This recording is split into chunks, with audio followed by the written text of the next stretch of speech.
kepada iblis. Karena Tuhan telah menciptakannya sehingga kamu kemudian menerima tumbal di atas pohon yang kau sembah hari ini. Gitu cara mikirnya. Jadi cobalah saudara. Cobalah dulu saudara. Kamu santai dulu. Silakan. Jangan kita tentang tumbal. Sedangkan kamu udah mengakui dalam hadis air Muslim. Ya.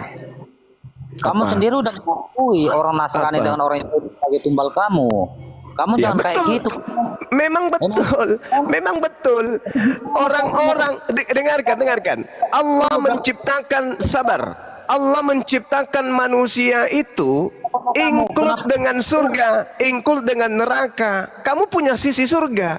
Tuhan itu adil. Begitu Tuhan menciptakanmu, kau disiapkan kemudian telaga di surga dan juga disiapkan kemudian lembah di neraka untukmu. Itu udah pasti tuh. Kamu tinggal milih, kamu mau ke surga atau mau ke neraka. Karena kau manusia kafir, kau laknat di hadapan Tuhan pencipta kita, maka kamu masuk ke neraka. Nah, neraka kami kosong, kamulah isi di sana. Neraka yang dipersiapkan untuk seluruh manusia itu tidak dipakai oleh umat Islam. Neraka yang dibuat sebagai kapling kami oleh Tuhan kami itu kosong, kamulah yang isi. Nah, masuklah ke situ kau, celup-celup dirimu di dalam. Siapa suruh kau kafir? Kan begitu. Jadi kamu tidak mempercayai Elohim yang menebus kamu dan kamu lebih mempercayai apa pula ditebus? Lu pikir gue pegadaian apa? Jadi Hendy Celebes banyak mengkaji agamamu ya? Paham kan Hendy Celebes? Hendy Celebes pula. Ini aku nih, Bang Suma. Bang Suma nih, aku Bang Suma. Error pula rupanya kau. Saudara, kutanya samamu. Kutanya samamu dulu. Tanya samamu ya. Domba yang dijadikan korban Yahudi itu matinya disalib atau disembelih? Disembelih dalam Yesus 63 disembelih. Udahlah, aku udah tahu itu. Disembelih kan? Nah, salib bagi Yahudi itu hukuman untuk siapa? Untuk orang yang melakukan kejahatan. Tak ada digunakan untuk nebus dosa. Di situ kan pada masa di Herodes kan mengakui bahwa dia tidak menemukan pun kesalahan dari Yesus Kristus atau Tuhan saya. Bukan. Yang saya tanya di sini, orang Yahudi nebus dosa pakai kambing domba kan? Disalib enggak? Enggak. Domba kan? Enggak. Disembelih. Disalib enggak?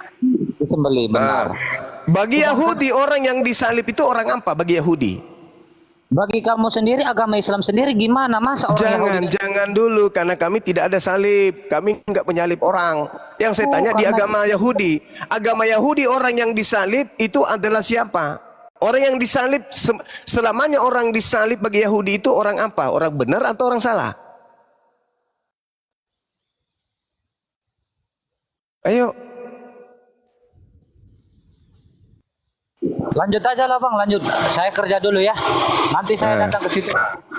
Ya, jadi kamu harus pahami bahwa tidak ada satupun penebus dosa bagi orang Yahudi itu disalib, tak ada. Semuanya disembelih. Harusnya kalau Anda mau menjadikan Yesus sebagai penebus dosa, selayaknya kemudian orang Yahudi jangan disalib, tapi di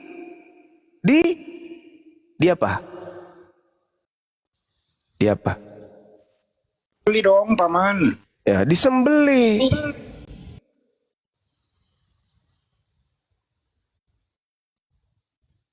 Gitu. Ada nggak Yesus disembelih dalam Bible, teman-teman? Ada. Di mana tertulis, Bang Arif? Berlomba kita, Bang Arif. 1 Korintus 5. Iya. Nomor berapa? Ayo. Pernah saya baca itu kalau coba. Disembelih. Iya, pernah. Macam jemaat gereja juga bangku ini. Pernah ku baca itu, Bang. Pernah ku baca. Nomor 7, Bang. Nomor 7. Yesus itu kalau nggak salah di situ disembelih. Ya kan ya, teman-teman, benar nggak? Benar nggak, Bang Suma? Benar nggak? Yesus disembelih, benar nggak? Buanglah ragi yang lama itu supaya kamu menjadi adonan yang baru, kue kapang. Sebab kamu memang tidak beragi. Sebab anak domba Paskah kita juga telah disembelih, yaitu Yesus. Mana yang betul, disalib atau sembelih?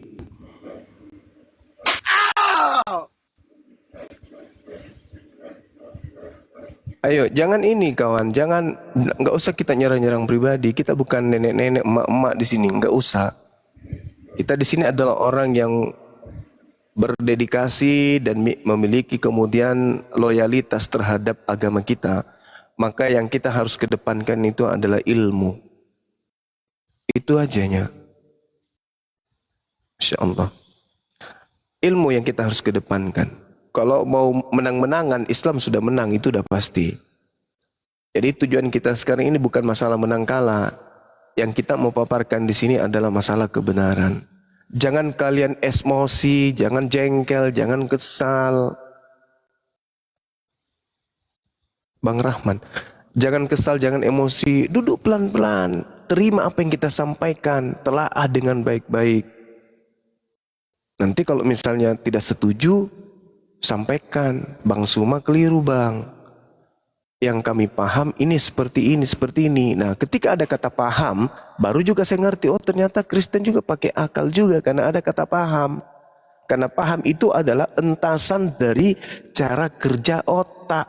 Cara kerja otak artinya orang ini berakal sehingga muncul kata paham. Tersadarlah saya, oh ternyata Kristen juga ada paham. Kupikir yang ada cuman pisti, percaya, yakini. Apapun yang terjadi. Gitu loh bang. Supaya bermanfaat kita ini. Nah silakan saudara, apa ini? Evangelios Logos. Logos itu artinya apa? Kitab. Logos artinya perkataan, bang. Bukan cuma perkataan, kitab juga, Bung. Inilah kelemahan ini apa? Pembendaharaan ilmu saudara-saudara Kristen terhadap Bibelnya sendiri ini kurang. Jadi logos itu artinya juga bisa kitab. Gitu, Bang. Itu ilmu yang saudara harus pahami. Di dalam Kisah Para Rasul 1 nomor 1, coba Anda lihat di situ. Logos itu artinya kitab. Nah ini kok dikasih ilmu gini kan bermanfaat toh? Daripada selama ini di gereja cuman dituntun terus pakai dogma. Hai orang Galilea, mengapakah kamu berdiri melihat ke langit?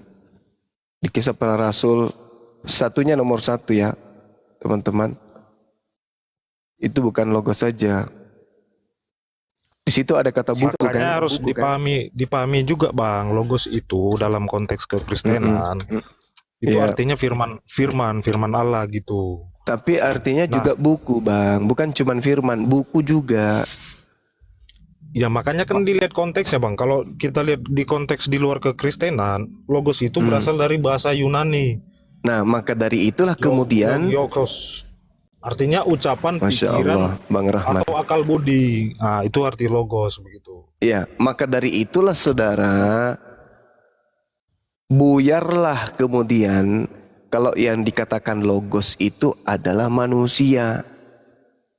Ternyata sumber daripada kitab itu juga adalah logos. Kisah 1 nomor 1, hai Theophilus, dalam bukuku yang pertama, original teksnya apa? Dalam bukuku di situ apa? Logos, Theophilos logos. Artinya dalam bukuku yang pertama. Pertama dalam bahasa Yunani itu artinya protos. Theophilus logos protos. Hai Theophilus, dalam bukuku yang pertama. Artinya logos itu artinya buku atau kitab. Jadi salah ketika dikatakan bahwa pada mulanya logos itu menjadi manusia. Itu keliru. Masya Allah.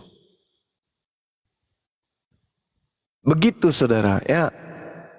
Jadi kita harus gimana ya, melihat sisi di mana orang Islam itu pun bisa mempelajari Bible. Kenapa umat Islam itu belajar Bible? Tak ada larangan di Islam untuk belajar.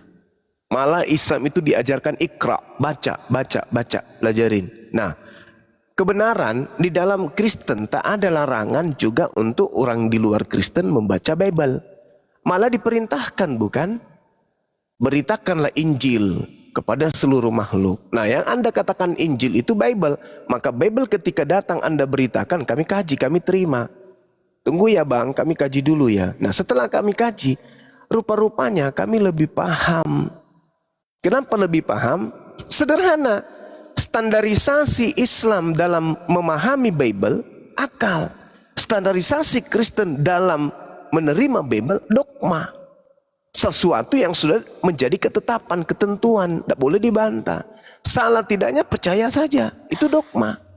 Kalau di Islam enggak. Begitu Al-Quran datang, kami tidak menerima begitu saja. Dari kecil kami belajar untuk mengkutui Al-Quran itu. Alif, bata, sampai kami dalami sampai ke akar-akarnya. Kami berfilsafat tentang Al-Quran. Kami berkalam. Artinya ketika kami belajar ilmu kalam, ilmu yang mempelajari sampai ke akar-akarnya tentang bacaan Quran, kami mendalami itu. Jadi tidak bisa orang Kristen itu menggoyahkan iman orang Islam yang paham Quran. Tidak bisa, berat.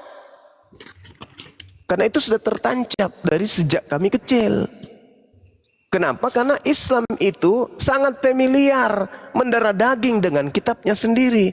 Sedangkan saudara Kristen, kitab itu hanya dibuat sebagai aksesoris saja. Kami enggak. Kitab suci kami itu adalah darah daging kami. Al-Quran itu adalah napas kami. Kalau kalian kan enggak. Bible hanya sebagai aksesoris keagamaan saja. Ada enggak di antara orang Kristen atau pendeta yang paham Bible? Enggak ada. Kenapa enggak dipahami? Kenapa enggak Kenapa enggak dihafal? Karena enggak ada cinta di situ. Orang yang cinta kepada sesuatu, dia akan menghafalkan. Sama seperti saya misalnya, saya suka dengan sebuah lagu, saya akan hafalkan lagu itu. Anda kalau suka kepada Bible, Anda pun punya kewajiban untuk menghafal Bible. Tapi karena Anda enggak suka, hanya aksesoris doang, ya lewat aja, begitu aja. Yang penting Yesus Tuhan, udah selesai, mati masuk surga, ya udah selesai. Kayak gitu aja kan? Pernah kalian didudukkan kemudian untuk mengkaji Bible? Gimana? Bukan seperti itu konsepnya, cukup percaya kepada Yesus Tuhan selesai, bukan seperti itu, Bang. Lalu selain itu apa di Kristen? Intinya dalam kekristenan itu, Bang, sebenarnya keselamatan itu begitu, Bang. Nah, itu dia. Itu yang kubilang kan. Yang penting percaya saja selamat. Sedangkan bukan percaya, bukan hanya percaya, Bang. Begini, Bang. Lalu selain itu apa? Ini karya penyelamatan itu sebenarnya kan dari karya dari Allah gitu. Alia. Jadi, iya tahu. Tapi poin daripada konsep keselamatan itu artinya bukan berarti kita bebas untuk melakukan dosa, begitu, Bang, artinya, Bang. Bukan itu masalahnya. Bukan. Anda salah ramu. Salah ramu pemahaman, kerangka berpikirnya tidak sampai kepada titik poin yang menjadi instruksi Bible. Kan yang harus dipercaya Yesus kan? Iya kan? Sama seperti ketika ada instruksi warga negara Indonesia harus percaya kepada Prabowo. Maka apa yang terjadi? Ketika kita diperintahkan, diinstruksikan percaya kepada Bapak Prabowo, maka yang kita percaya itu apa? Instruksi, aturan-aturan main yang langsung terlontar dari beliau. Nah sekarang kalau Anda mengatakan Anda percaya kepada Yesus, instruksinya apa? Yang Anda praktekkan apa? Nggak sinkron. Jika kau percaya kepadaku, kata Yesus, engkau akan melakukan semua pekerjaan yang aku lakukan. Nah, mana coba buktikan. Buktikan dalam kehidupan keagamaan Anda. Buktikan. Apa yang Anda lakukan banyak Juma. Apa yang Anda lakukan yang satu not, satu irama, satu gelombang, satu gerakan dengan Yesus. Apa yang Anda lakukan? Ada. Apanya? Yang mana di Kristen yang Anda lakukan? Banyak. Contoh. Yesus sunat. Contoh. Kristen? Halo. Sunat itu nggak membawa keselamatan. Nah, itulah yang saya katakan. Lain daripada narasi, lain instruksi, lain yang kalian lakukan, kawan. Inilah yang menjadi permasalahan. Makanya Yesus mengusir. Makanya Yesus mengusir. Tuhan alamu, kasihlah sesama manusia. Saudara, kamu itu nggak ada sama kalian itu. Itu ajaran Yesus yang sesungguhnya. Apa itu mengasihi? Saya tanya dulu. Jelaskan kepada saya.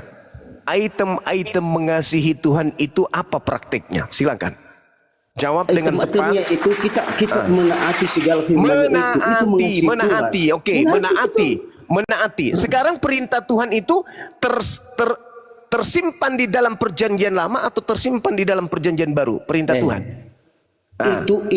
Itu perjanjian sama Abraham itu untuk membedakan Abraham, Israel sebagai umat Tuhan dengan kaum Mesir, kaum Arab itu Tuhan memberikan perjanjian ini kau berbicara mengasihi Tuhan sebagai tanda pembedaan antara Arab dengan kaum Israel sebagai Tuhan. Itu saudara, kalau Anda berbicara mengasihi Tuhan, kembalikan kepada data.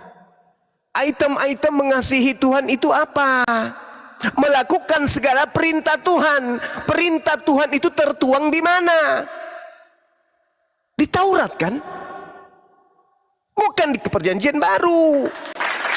Mana ada Tuhan berfirman kepada Lukas? Mana ada Tuhan berfirman kepada Paulus? Hukum Taurat sudah digenapi bang, tuh apalagi gitu bang. Sudah itu dia. Inilah. Menurut saudara, menggenapi atau digenapi itu, atau digenapkan itu, atau kata genap itu menghilangkan atau menyempurnakan. 9 digenapi menjadi 10 itu dikurangi atau ditambahkan? Tidak ada yang dikurangi dan tidak ada yang ditambahkan gitu bang. Kalau begitu kenapa orang Kristen menambahkan perjanjian baru? Bukankah Tuhan mengatakan dalam Ulangan 4, jangan kau menambahkan, jangan kau mengurangi. Kenapa harus ada surat-surat Paulus? Kenapa? Jangan kau menambahkan, jangan kau mengurangi. Ulangan 4. Terus apa fungsinya itu perjanjian baru kalau begitu? Dan siapa yang mengatakan kitab kalian itu perjanjian baru? Siapa yang mengatakan? Siapa yang kasih label perjanjian baru kitab Anda itu siapa? Itu kan buatan mulut kalian sendiri. Yang perjanjian baru itu adalah hukum Taurat. Perjanjian baru Tuhan itu hukum Taurat. Baca Yeremia 31 nomor 31 sampai 33. Perjanjian baru itu adalah hukum Taurat. Jangan ditambah, jangan dikurangi, kata Tuhan. Itu kalau saudara Kristen mengasihi Tuhan. Jangan kau bikin perjanjian baru. Alias kalau mengasihi Tuhan, haram hukumnya menjadi Kristen. Itu baru mengasihi Tuhan. Mengasihi Tuhan kok jadi Kristen? Nyambung gak itu? Enggak. Mengasihi manusia kok ngajar manusianya membahas sesamanya manusia? Mengasihi enggak itu? Enggak. Coba Anda lihat di dalam penyelidikan seorang yang menulis kitab Matius 5. Nomor 19, apa kata Yesus? Barang siapa, berarti kena kepada siapapun. Barang siapa yang mengurangi, yang menghilangkan, yang membatalkan setitik pun dari hukum Taurat, meskipun yang paling cilik, lalu mengajarkan kepada anaknya, istrinya, pasangannya, saudaranya, sepupunya, opungnya, kakeknya, sedesa, sekecamatan, sekabupaten, seagama, sekeyakinan, maka dia akan menempati tempat yang terhina. Enggak takut sama ancaman Yesus itu? Enggak takut? Ya enggak takut loh, kalian bukan pengikutnya kok. Kami aja Muslim membaca dalil itu ngeri melihat saudara Kristen ini, ngeri kali. Yesusnya mengatakan, konon barang siapa yang meniadakan hukum Taurat meskipun yang paling terkecil, lalu mengajarkan kepada anak-anaknya, kakeknya, bapaknya, anaknya, dan seterusnya, maka dia akan menempati tempat terhina. Tempat terhina sama dengan neraka. Jangan koar-koar kau. Percuma kau mau bilang sama orang Kristen. Lalu tujuan ada naik ke sini apa? Umat kau lah yang kau cerahkan gitu. Ya ini kita sudah mencerahkan. Al-Quran itu membahas kalian. Al-Quran itu menjelaskan tipikal kalian, sifat-sifat kalian. Jangan bawa-bawa Alkitab. Itu udah justru karena kau menyebut surat kabar dari barat itu dengan sebutan Alkitab, kau kena perangkap Al-Quran. Fawailul lilladzina yaktubuna Alkitab. Seandainya kau mengatakan surat kabar, tidak masuk dalam Al-Quran. Tapi karena Quran, kitabmu mengatakan Alkitab, berarti masuk dalam perangkap. Kalian memasukkan kitab kalian ke dalam kajian Quran. Tidak ada begini kayak kau. Teman saya banyak Islam, tahu nggak? Paham nggak itu saudara? Kalau kau mengakui kitabmu itu Bible, maka kamu tidak masuk dalam Al-Quran, kan gitu. Tapi karena kau mengatakan kitabmu Alkitab, berarti masuk ke dalam zona Al-Quran. Fawailul lilladzina yaktubuna al-kitab. Bawa lagi. Masuk ke Al-Quran. Kitabmu masuk ke Al-Quran. Kitabmu sendiri yang masuk ke Al-Quran. Karena kau menyebut kitabmu yang dari barat itu, surat kabar dari barat itu, dan sebutan Alkitab. Dengan kata lain, kamu memasukkan kajian-kajian Al-Quran itu nembus sampai ke jantung pertahanan Kristen. Paham? Siapa suruh lu main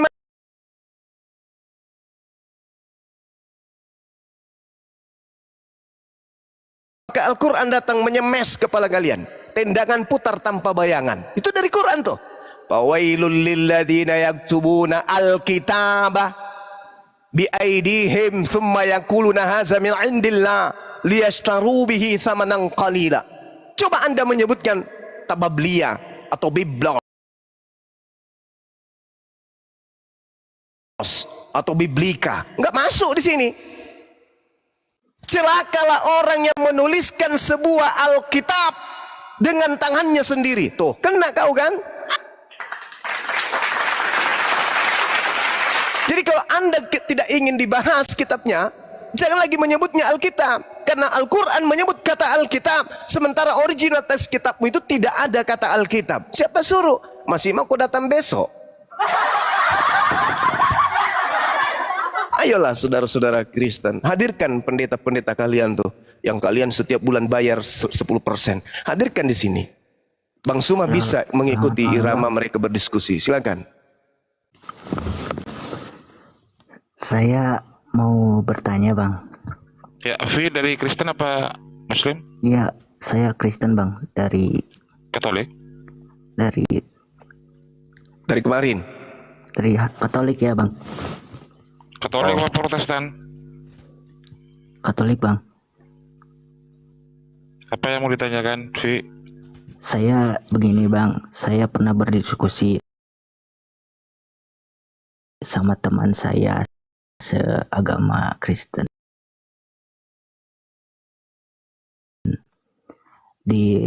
Saya pernah belajar melihat di kitab saya di Alkitab di Nehemia ayat 8 nomor 7. Itu kitabnya Yahudi itu, Bang. Iya, Bang, di Nehemia 8 ayat 7. Oh, kitabnya Apakah Yahudi. itu memang Nehemia benar 8 waktunya. Apakah itu sholat benar, Bang? Yes. Atau apa? Betul. Benar. Itu betul itu. Karena kenapa dikatakan muka sampai ke tanah? Ya kan? Mengangkat tangan, lalu berlutut, lalu apa? Bersujud. Itu sholat tuh. Itu sholat. Jangankan Nehemia, Yesus aja pun itu diperintahkan sholat. Nabi-nabi yang lain pun itu diperintahkan sholat oleh Allah. Semua para nabi ketika diutus, mereka diperintahkan sholat oleh Allah. Allah subhanahu wa ta'ala menjelaskan dalam Al-Quran surah Al-Ma'idah. Datanya akurat, masih suci sampai hari ini. Walaqad ahazallahu mitsaqa bani Israil wa ba'atsna minhum 12 naqiban wa qala Allahu inni ma'akum la in aqamtumus shalah. Tuh perintah salat kepada Bani Israel. Jadi kalau Anda membawa Nehemia 8 nomor 7, mereka memang salat. Yesus salat. Matius 26 nomor 39. Gitu saudara. Jadi seluruh nabi itu salat. Bukan seperti yang Anda praktekkan di gereja. Mereka salat. Iya, Bang. Dan saya bertanya kepada teman saya. Di Alkitab itu bahwa tertulis itu kita mengucapkan amin dan mengangkat tangan dan bersujud. Kenapa kita di gereja tidak melakukannya, sementara di hari 25 Desember yang tidak ada di Alkitab kita tetap melakukannya? Dan jawab teman saya, udah kita imani saja. Apakah itu benar untuk diri saya atau gimana, Bang? Ya nggak bisa dong. Kalau Anda berprinsip seperti itu, Anda justru membenarkan kemudian ajaran Islam. Ajaran Islam ketika datang kemudian membahas kitab saudara, Apa kata Al-Quranul Karim? Wa idza qila lahum ittabi'u ma anzalallahu qalu bal nattabi'u ma alfaina alaihi aba'ana awalau kana aba'uhum la yaqiluna syai'a wa la yahtadun. Apabila kalian berkata kepada mereka, ikutilah apa yang telah diturunkan Allah melalui Ibrahim, Musa, Daud, Salomo dan seterusnya. Apa kata mereka? Tidak. Kami mengikuti apa yang kami dapati pada nenek moyang kami melakukannya. Al-Quran mengatakan, awalau kana aba'uhum la yaqiluna syai'a. Padahal nenek moyang mereka itu tidak mengetahui apapun. Coba tanya pendeta besok. Pak pendeta, ya paman, kita ini ke gereja nyanyi kayak begini, ini ikutin siapa? Apa kata pendeta? Yang ngikutin pendahulu kita, nenek moyang kita. Hei nenek moyang, ya papan, siapa yang Anda ikuti? Seperti ini keadaannya. Nenek moyang mengatakan apa? Ikut sama Om Paulus. Om Paulus siapa yang ngajarin? Nggak ada. Malah bisa-bisa Paulus mengatakan, tidakkah kau baca di dalam Kisah Para Rasul 21 nomor 15 sampai nomor 26 bahwa aku bertaubat dari mengajarkan ajaran Kristen. Kenapa kalian masih Kristen? Padahal Bible kalian pegang. Di situ tertulis saya bertobat dari mengajarkan ajaran Kristen. Coba, kalau Paulus aja bertobat dari ajaran Kristen, kenapa ente pada tidak bertobat? Coba baca Kisah Para Rasul 21. Bertobat nggak Paulus itu dari mengajarkan ajaran Kristen? Bertobat.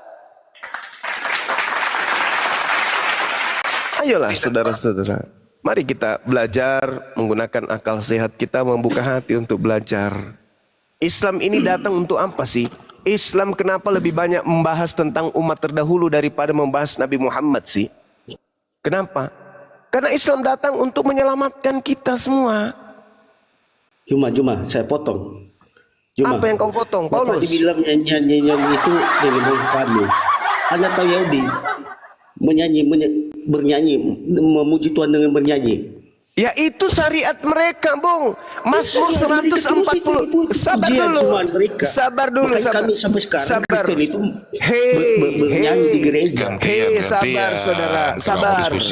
Dengarkan pamanmu ini ngomong. Dengarkan. Mazmur 147 19 sampai nomor 20. Hukum-hukum Taurat, hukum menyanyinya Bani Yakub dan aturan-aturan yang datang kepada Israel tidak diberikan kepada Kristen. Lu mau apa sekarang? Lu mau apa? Dalil mencatat seperti itu. Kamu menyanyi itu ikut siapa? Sementara hukum Tuhan, kaidah-kaidah yang datang kepada Bani Israel, Bani Yakub dan orang Israel Yahuda tidak diberikan kepada orang Kristen. Lu mau apa? Yesus dari mana? Yesus mengajar Yesus mana? Orang Yahudi dan Yesus tidak pernah mengajarkan Kristen. Emang Yesus mengajarkan Kristen? Itu bernyanyi sekarang kan. Emang Yesus itu mengajarkan Kristen? Kristen itu yang diajarkan oleh para murid Yesus. Nah, itu bagus, Kristen artinya itu bagus kau sudah akui. Yang saya tanya, Yesus pernah mengajarkan Kristen enggak?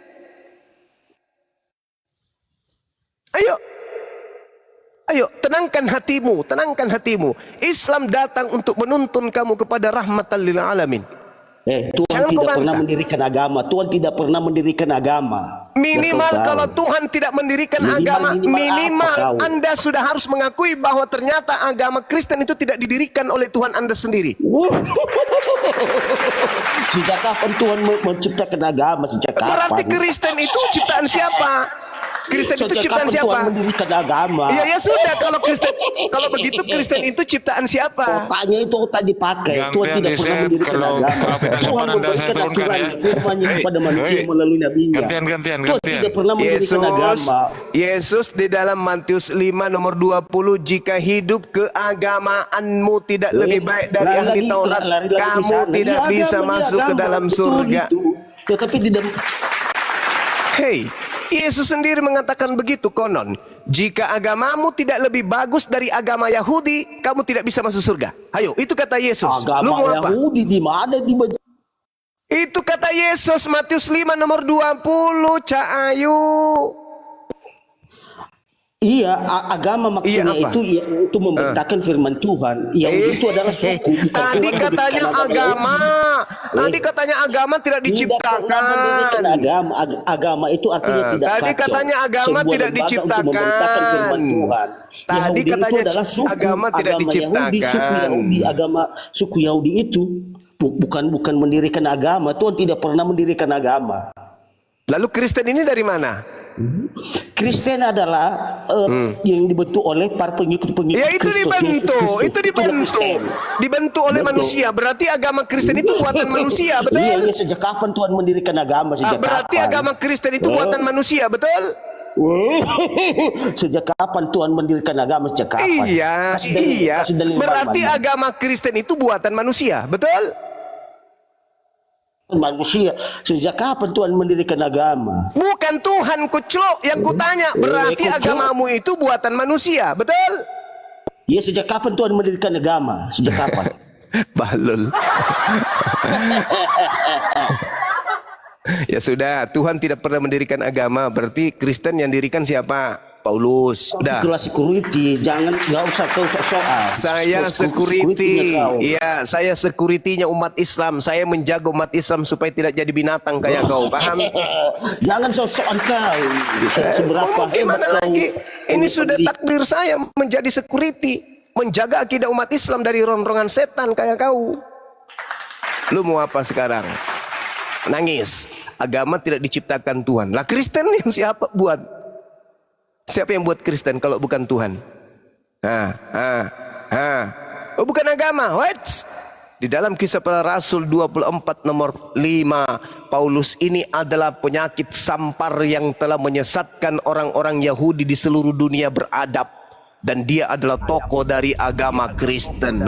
Lu mau apa? Kau dipijak sama Bible sendiri, ditampar sama Biblemu sendiri. Masih mau kau datang besok? Bang Suma ini dan kawan-kawan hadir di tengah-tengah kalian hanya memberikan edukasi. Jangan dibantah dengan emosi.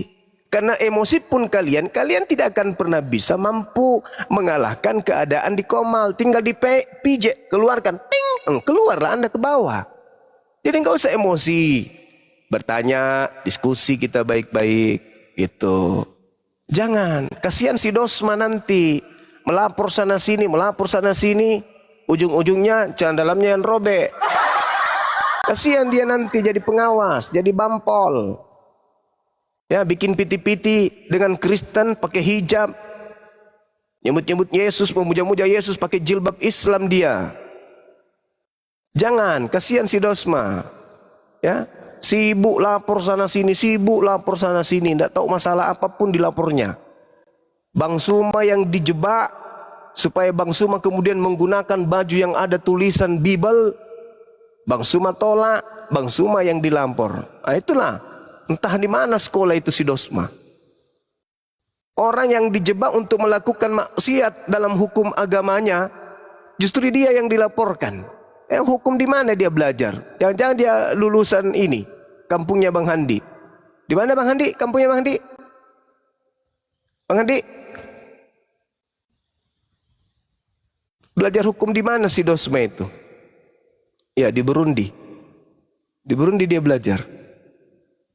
Jadi kita diskusi baik-baik aja, diskusi baik-baik. Diskusi kita baik-baik. Bang, ada kayak begini. Jangan datang-datang emosi. Karena kalian belum sanggup untuk menakut-nakuti Bang Suma, belum. Sudah kubilang kan?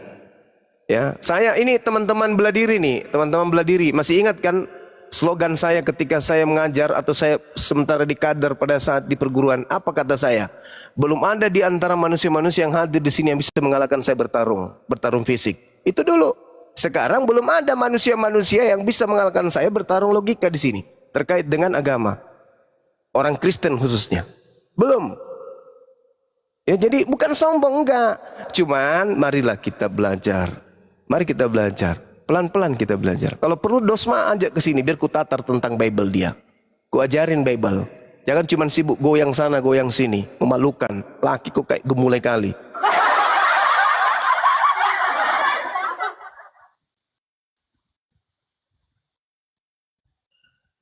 Kita belajar baik-baik sini belajar.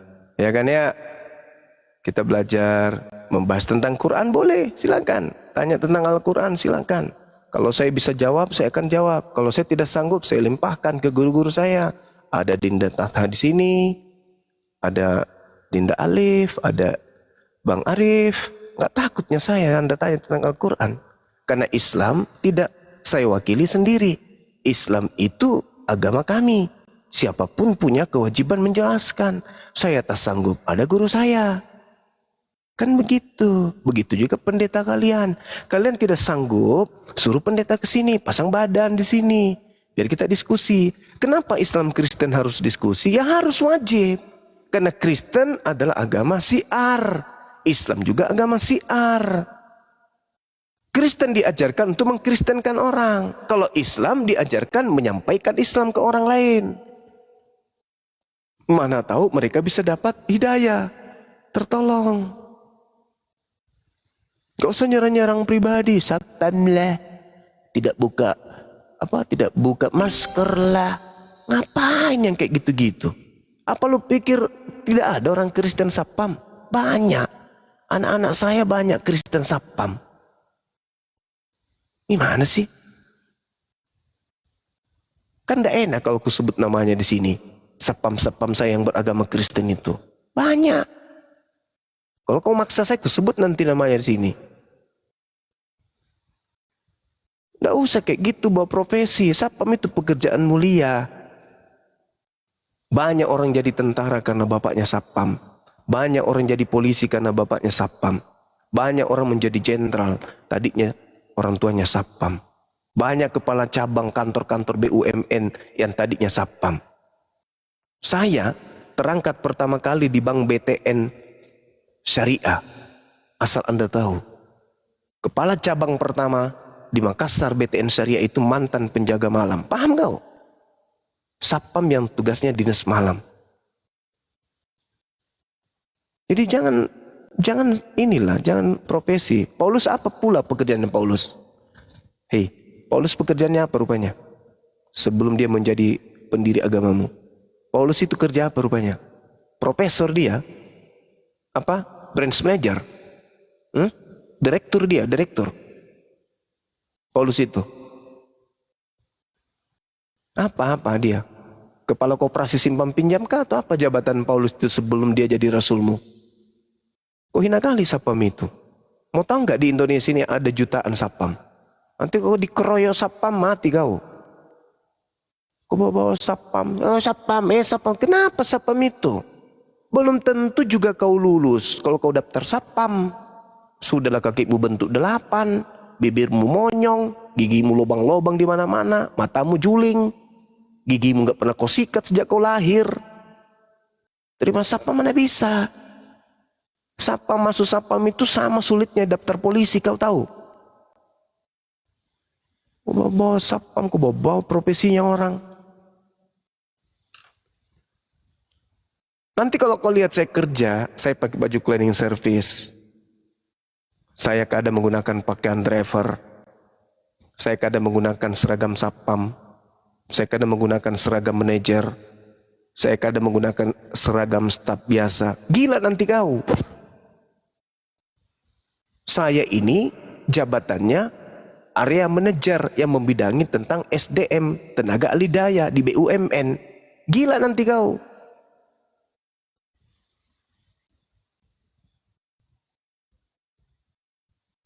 Lucu kau ini. Bawa profesi satpam. Bapakmu belum tentu punya kerjaan. Kau sendiri belum tentu juga kerja. Coba sekarang kau ke bank melamar jadi satpam. Paling kau diludahin di sana. Cuy, jadi satpam. Kodenya kayak gini. Jadi nggak usah kau hina profesi, jangan. Kita diskusi-diskusi aja. Kan ada Bible, ada Quran. Ini lintas agama, kok bahas lintas pekerjaan. Jangan kayak gitu teman-teman Kristen. Bersyukurlah kita karena kita bertemu dengan agama di luar kita yang peduli tentang kita.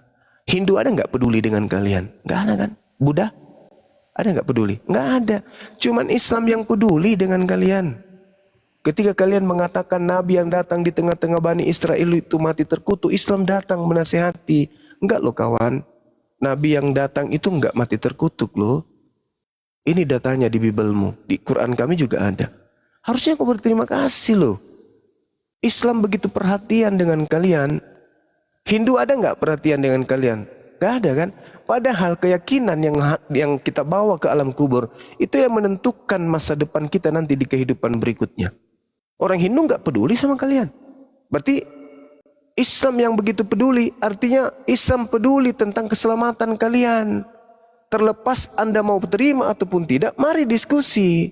Bang Suma, ya paman, kenapa kau mengatakan Yesusku tidak disalib? Ya aku jelaskan. Bang Suma, ya paman, kenapa kau katakan bahwa Kristen itu dijamin neraka? Ku jelaskan. Setelah ku jelaskan, ada data, tinggal kamu renungkan. Jangan kamu pikir dengan modal joget-joget, kau sudah bisa dijamin surga. Enggak begitu. Yang bisa membuat kita kepada keselamatan itu adalah akal kita. Akal ini yang Tuhan titip ke kita. Nih akal tak kasih samamu supaya kau bisa menjalani hidupmu dengan menapaki kebenaran-kebenaran yang ada. Nih ku utus para nabi, ku utus kitab suci. Nih akalmu pakai. Gitu. Bukan didoktrin, didogma, enggak. Satu-satunya agama yang memperhatikan keselamatan orang di luar Islam itu cuman Al-Quran. Hanya Islam yang peduli. Jangan Anda mengatakan ini kok dibenci kali siang malam bahas-bahas Bible. Enggak. Lihat dari sisi positifnya coba. Jangan dari negatifnya yang Anda lihat. Baca Bible, baca Al-Quran, baca terjemahan Quran. Adakah Yesus yang lahir di tengah-tengah Bani Israel yang kalian katakan itu sebagai Tuhan? Di Al-Quran seorang nabi yang lahir di tengah-tengah Bani Israel dihinakan, dinistakan. Ada enggak? Enggak ada. Ketika kemudian di dalam Bible Matius 1, Lukas 1, Yesus ibunya dihinakan di situ, difitnah sebagai orang yang melakukan tindakan yang tidak baik. Yesus dikatakan dalam kitabnya orang Yahudi di Talmud, Yesus anak zina. Adakah kemudian Bible Anda membela keadaan itu? Enggak ada kan? Yesus dituduh sebagai anak zina oleh tuan rumah Bani Israel. Baca dalam Talmud. Kitabmu muncul kemudian, ada enggak memperdulikan fitnahan itu terhadap Yesus? Ada enggak? Ada enggak kitabmu kemudian membersihkan nama Yesus dari fitnahan tuan rumah? Di mana Yesus lahir, yaitu di tengah-tengah Bani Israel. Bani Israel punya kitab tafsir namanya Talmud yang menuliskan Yesus itu adalah anak zina. Ada enggak kitabmu kemudian mensucikan fitnahan itu? Enggak ada kan? Hanya Al-Quran surah Maryam yang membersihkan fitnahan-fitnahan Talmud terhadap Tuhan yang kau sembah itu, terhadap manusia yang kau sembah itu, maksud saya. Coba tunjukkan di Bible-mu. Ada enggak dia membela Yesus ketika difitnah oleh Yahudi dia anak zina? Ada? Ada enggak di Bible-mu ketika kitabnya orang Yahudi Talmud mereka mengatakan ibunya Yesus itu adalah pesina? Ada enggak? Enggak ada kan? Nah, sekarang kamu berselancar ke terjemahan Al-Quran surah Maryam. Bagaimana kitab suci Al-Quran membersihkan namanya Siti Maria itu. Kau baca terjemahan Al-Quran surah Maryam, bagaimana nama dari manusia yang kau katakan Yesus itu dibersihkan di sana. Dari sejak bayi, dia sudah membela harkat dan martabat ibu yang mengandungnya dengan susah payah. Asal kamu tahu. Tapi di kitabmu apa? Bukannya membela kemudian ibu Maria. Bukannya kemudian membela Yesus yang difitnah. Malah kitabmu mengatakan apa? Maria yang menyembah kepada anaknya. Bayangkan itu. Yesus tidak pernah memanggil satu kali pun kepada ibunya dengan panggilan yang santun selayaknya anak kepada ibunya. Wahai ibu. Gak pernah. Selamanya dia memanggilnya apa? Wahai perempuan. Bukannya membela keadaan yang ada di tengah-tengah Bani Israel terhadap Yesusmu. Malah kau nambah-nambahi kitab itu. Kitabmu itu malah menambah-nambahi keadaan semakin terpuruk. Bahkan kitabmu mengatakan mati tergantung kan. Terkutuk pula kan. Mana pembelaanmu? Kristen dihinakan di tengah-tengah Bani Israel. Kristen dinistakan di tengah-tengah Bani Israel. Dikatakan sebagai anak zina, dikatakan sebagai manusia terkutuk. Apa yang telah Bible bela terhadap Yesus? Ada? Tidak Yesus ada. tidak terkutuk, Bang. Yesus tidak terkutuk. Itu menurut kemanusiaanmu, tapi menurut keagamaanmu. Galatia 3 nomor 13, dengan cara terkutuk, dengan menjadi kutuk. Oke. Sekarang gini, Bang. Aku tanya nih, Bang. Aku boleh nanya nih, Bang. Silakan. Menurut Abang nih, hukum Taurat itu kutukan atau tidak, Bang? Bukan. Siapa bilang? Ulangan 27 nomor 26, justru orang yang tidak menjalankan hukum Taurat yang terkutuk, bukan hukum Taurat yang terkutuk. Di mana kau dapat bahwa hukum Taurat itu kutuk? Di mana? Ilmu dari mana? Siapa yang ngajarin? Ya, Konsep berarti kan- agama kamu kan? Nah, makanya itu, Bang, karena Abang itu hanya asumsi saja. Jadi Yesus itu tidak terkutuk, begitu, Lah. Bang. Kalau Yesus tidak terkutuk, apa tujuan Paulus mengatakan itu? Kristus telah menebus Kristen dari kutuk hukum Taurat. Pertama, dari mana hukum Taurat itu kutuk? Tidak ada, itu fitnah. Yang kutuk itu adalah orang yang tidak menjalankan hukum Taurat. Ulangan 27 nomor 26. Terkutuklah orang yang tidak menjalankan hukum Taurat dengan perbuatan. Bukan Taurat yang terkutuk, tapi orangnya. Nah, kenapa tapi Paulus mengatakan kemudian yang terkutuk itu adalah Taurat? bukan kutukan. Loh, Hukum Taurat bukan kutukan, Bang.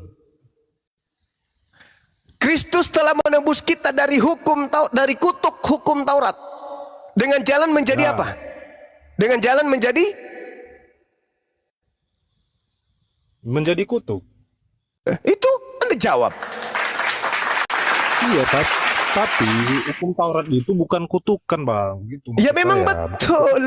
Nah, sekarang Yesusnya menjadi kutuk atau menjadi mulia? Anda lah punya kewajiban itu menjawab. Karena Yesus datang bukan untuk karena dia datang untuk menggenapi hukum Taurat. Terlepas Tulisan para daripada nabi, itu, begitu. terlepas daripada itu, saudara, coba Anda baca Galatia 3 nomor 13 itu. Bukankah Yesus mengatakan di dalam Yohanes 16 nomor 14, apabila roh kebenaran itu datang, maka dia akan memuliakan aku. Karena bukan roh kebenaran yang datang kepada Paulus, maka dia mengatakan Yesus itu mati dengan jalan menjadi kutuk. Makanya saya katakan yang datang kepada Paulus itu bukan roh kebenaran, tapi roh jahat. Ini sudah berapa kali saya sampaikan. Siapa yang datang kepada Paulus? Kata Paulus dalam Galatia 1 nomor 12, bukan manusia yang datang kepadaku. Berarti bukan Yesus. Karena Yesus itu manusia. Yang datang kepada dia bukan manusia, tapi Mesias. Ingat, di Islam dan juga dalam pengajaran Yesus sama-sama mengatakan bahwa iblis itu bergelar Mesias juga. Dajjal itu juga bergelar Al-Masih, Mesias. Nah, Paulus mengatakan jadi yang datang itu siapa, Bang? Mesias palsu. Mesias palsu. Yang kedatang ke Paulus itu kan berupa cahaya gitu, Bang. Nah, Itu betul. Kalau menurut Abang nih, cahaya itu apa coba? Yang dimaksud Iblis. itu cahaya itu siapa? Iblis. Namanya siapa? Iblis. Iya, Menurut kan ada Yesus, nama. sabar. Menurut Iblis di Alkitab Yesus, ini kan ada namanya, Bang. iya, Mesias kan? Iblis, Coba Anda iblis baca. di Alkitab, Bang. Kan ada nama-namanya, Bang. Mau Lucifer, Beelzebub. Tapi atau Yesus mengatakan Behemoth. penyesat yang datang sesaat dia telah terangkat ke langit itu bernama Yesus Kristus. Paham? Dari mana dasarnya? Matius mengambil? 24 nomor 4 nomor 5. Baca. Pakai akal tapi ya. Pakai akal. Silakan Anda baca. Lukas, Matius 24 nomor 4 nomor 5. Yang lain yang dibawa, yang 4.000 orang ini, teman-teman yang ada di YouTube juga silakan Anda buka Bible atau di Google aja. Matius 24 nomor 4 nomor 5. Siapa nama iblis yang datang setelah Yesus terangkat ke langit? Di sini Yesus di sini menjelaskan bahwa ke masa depan nanti itu ada nabi-nabi palsu begitu. Kok masa depan? Yesus sedang berbicara dengan Bani Israel, kok masa depan pula? Dia berbicara dengan orang yang ada di depannya, yang hidup sesamanya kok masa depan pula. Bang, Aku berkata kepada kamu, kamu siapa? Ke-12 muridnya, Bang, ke murid-muridnya. Kok jadinya masa depan pula? Anda ingin menutupi diri kalian? Anda ingin menutupi Paulus? Ya sebentar bang, kita kembali ke cahaya tadi. Itu cahaya tadi. Cahaya. Oke, saya kasih data. Lukas 10 nomor 18. Yesus berkata, aku melihat iblis jatuh dari langit berupa cahaya. Dah, selesai. Berapa tadi? Lukas Cahaya 10 ini- 18. Oke, cahaya ini kan iblis. Ya, Oh, ntar ya saya buka bang ya. silakan. Silakan. Yang saya maksud ini iblis ini siapa namanya begitu? Iblis itu datang mengatasnamakan Yesus. Cak Ayu. Alamak. Dasar abang mengatakan bahwa iblis yang jatuh ini seperti kilat dari mana dasarnya? Kan Yesus mengatakan penyesat itu datang dengan memakai namaku dan berkata akulah Mesias. Paulus berkata, aku menerima Injil bukan dari manusia, tapi dari Kristus Yesus. Menggenapi Iya, itu kan? Di sini kan, Apalagi yang di sini kurang? kan di ayat ini kan Yesus sendiri berkata, dia sendiri loh yang berkata bang, bahwa dia melihat iblis jatuh seperti kilat dari langit begitu. Dan dasar abang mengatakan kilat ini, iblis ini dari mana dan siapa nama iblis itu begitu? Loh, Paulus kan mengaku bang. Ya. Yesus juga mengaku. Waspadalah supaya jangan ada orang menyesatkan kamu sebab banyak orang akan datang dengan memakai namaku. Siapa? Si penyesat memakai nama siapa? Yesus. Penyesatnya memakai nama siapa? Nama Yesus. Akulah Yesus. Kan begitu. Yesus kan berkata, dia melihat ke langit kan. Coba abang simak baik-baik dalam ayatnya nih. Yesus berkata, dia melihat ada iblis jatuh yang seperti kilat dari langit begitu bang. Nah ini Iya, yang dari saya maksud langit. ini. Dari Ya, langit. Yang iblis yang jatuh ini siapa namanya begitu bang? Bintang timur. Bintang timur, oke. Bintang timur nama lainnya apa tuh bang? Lucifer. Oke, Lucifer. Lucifer berarti iblis gitu bang ya? Ya iyalah. Yesus sendiri mengatakan kok iblis. Kok baca itu Lukas 10:18 apa kata Yesus? Satanas dalam bahasa Yunani. Satanas. Oke. Apa itu Satanas? Sebentar, Setan gini, Bang. kan, iblis Sebentar, kan? Bang. Iya. Sebentar kasih waktu dulu bang. Iblis di Alkitab itu adalah malaikat yang jatuh. Jadi Memang betul.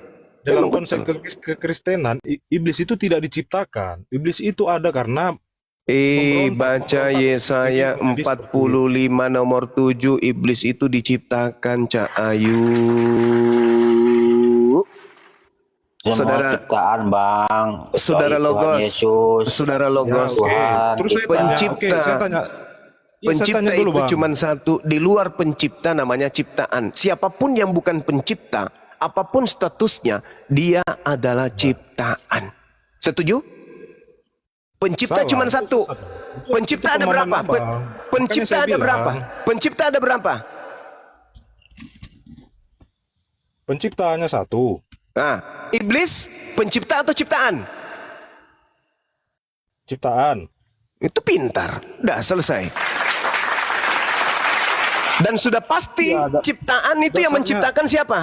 Cuma satu kan? Dari- Satu-satunya dari sumber mana? adalah Tuhan. Berarti Tuhan yang menciptakan iblis. Dah. Dari mana pintar. dasarnya iblis diciptakan? Dari mana dasarnya Sekarang iblis pertanyaan diciptakan? saya coba Anda resapi. Pencipta itu satu atau dua? Satu. Yang menciptakan iblis siapa? Pencipta atau Iblis bukan? tidak diciptakan. Iblis La tidak haula wala diciptakan. quwata illa billah.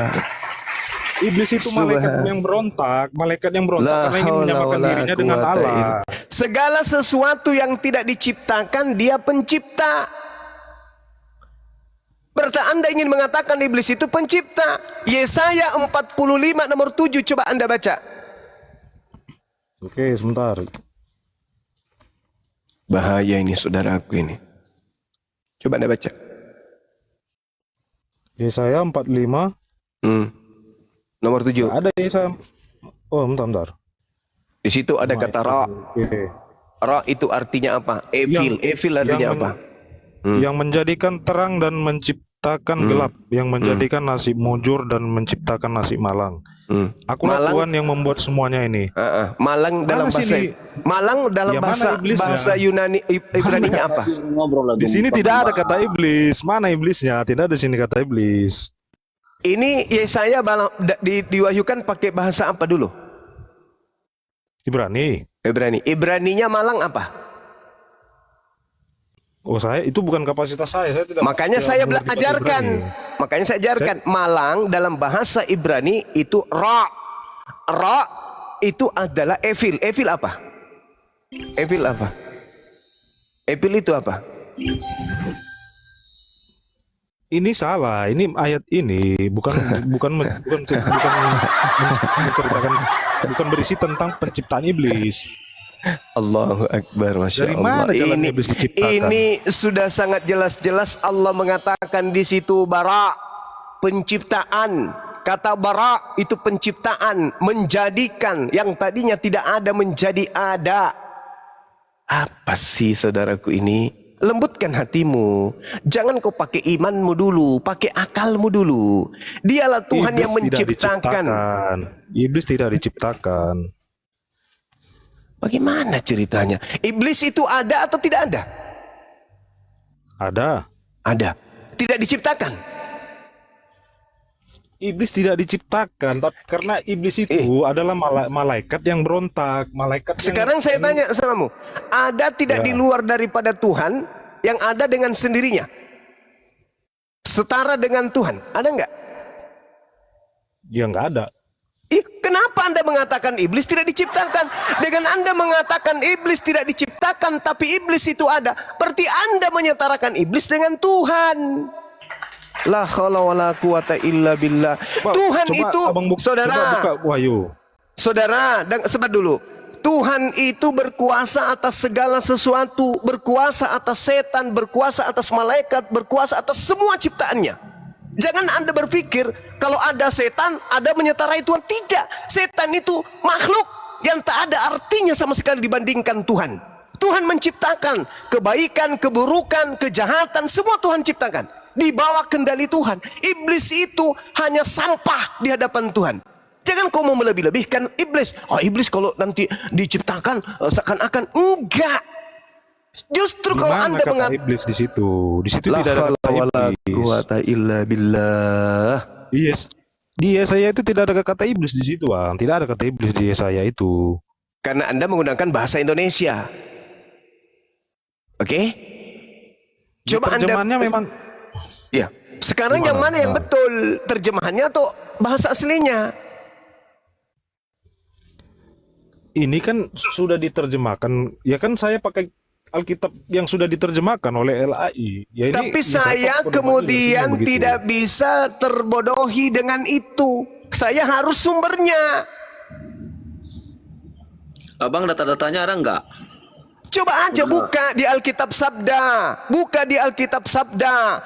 Malang itu artinya ra. Ra itu artinya jahat. Jahat itu syaitan. Iblis. Epil itu iblis. Kok susah kali kawan-kawanku ini. Kenapa rupanya kalau iblis diciptakan? Kenapa rupanya? Derajat Tuhan rendah? Tidak. Justru kalau iblis tidak diciptakan, kita ini sama seperti kambing. Kutanya sama saudara dulu. Kutanya dulu sama saudara. Kambing itu masih digoda setan tidak?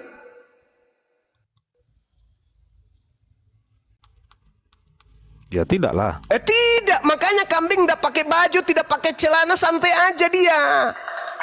Kita manusia kalau tidak digoda sama iblis, mana mau kita berpakaian?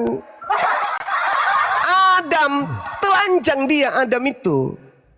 Begitu digoda iblis, barulah tahu mana baik, mana buruk. Tidak ada baik kalau tidak ada buruk. Tidak ada kemudian malaikat kalau tidak ada iblis. Semuanya dicipta oleh Allah berpasang-pasangan. Inilah kelemahan saudara Kristen. Sok-sok suci, iblis tidak diciptakan. Siapa bilang?